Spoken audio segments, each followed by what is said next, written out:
Buenos días. El seguimiento de las próximas elecciones no debe servir de distractor para dejar de comentar otros asuntos de nuestra realidad que hacen referencia a grandes problemas nacionales, los cuales no solo debieran enunciar los contendientes de las próximas competencias, sino debatir puntualmente en búsqueda de posibles soluciones a los mismos.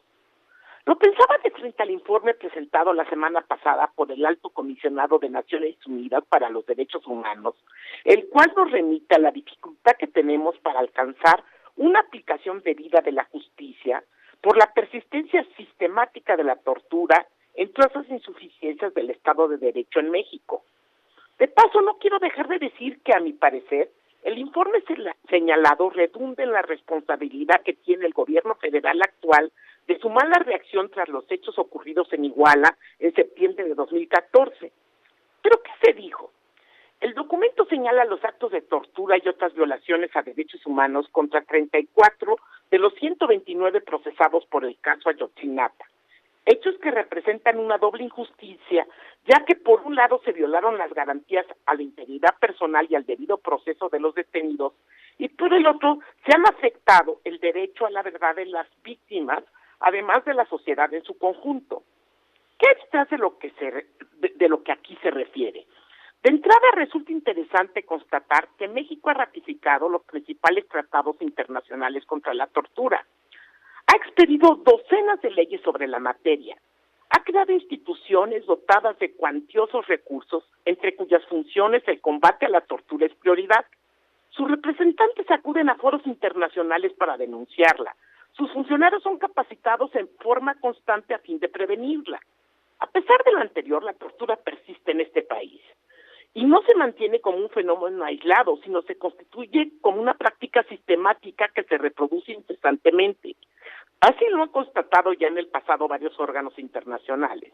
Asimismo, la persistencia de la tortura también ha sido señalada por la Comisión Nacional de Derechos Humanos en 2005.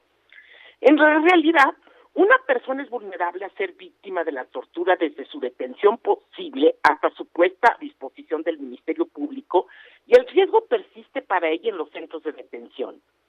Según la ONG Documenta, organismo especialista en la materia, debemos comenzar su estudio y prevención a través de la cuantificación del riesgo de sufrir tortura o malos tratos en México.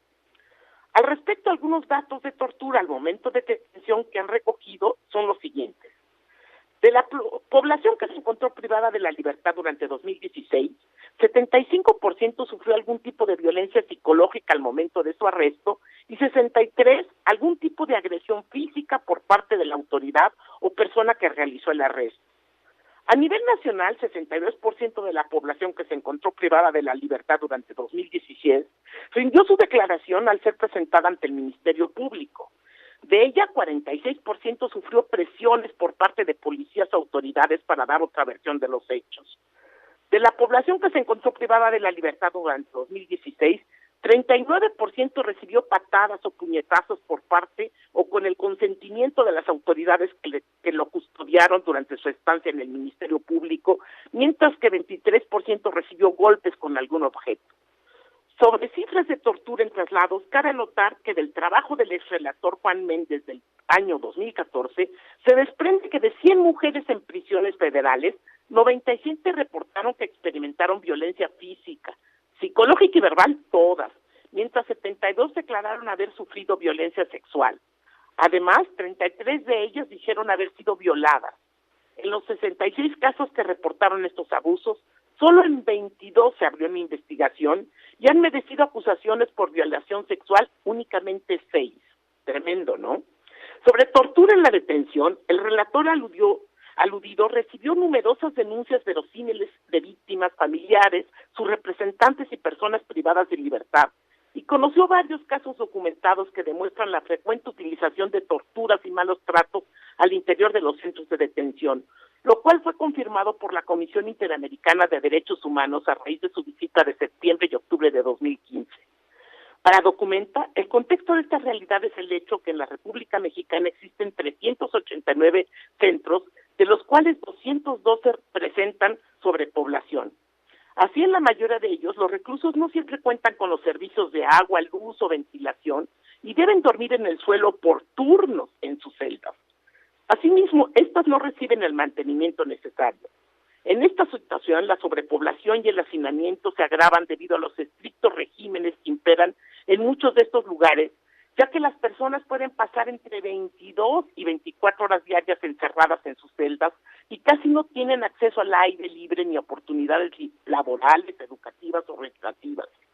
Además, en los centros en donde los sistemas carcelarios son menos estrictos, se advierte mucha flexibilidad respecto al régimen al que está sujeta la población detenida.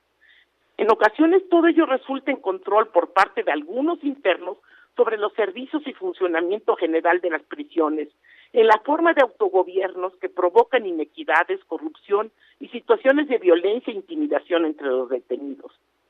Al respecto, Juan Méndez admite que en ocasiones ello genera que deban tomarse medidas de protección, las cuales son frecuentemente solicitadas por los mismos internos. Sin embargo, dichas medidas no debieran implicar condiciones crueles, inhumanas o degradantes, y mucho menos, digo yo, la aplicación de prácticas de tortura, como es el caso con frecuencia. Una vez más, la semana pasada, la Oficina de Naciones Unidas surgió al gobierno mexicano, que para el colmo se ha manifestado molesto, desmantelar la cultura de la tortura que impera en el país. Esta se inserta en uno de nuestros grandes retos, si no el principal, que es reconstruir nuestro Estado de Derecho. La pregunta obligada es quién de los candidatos presidenciales está planteando el problema en su dimensión y con realismo. Yo creo que nadie. Para Radio Educación comentó Marcela Bravo Uja.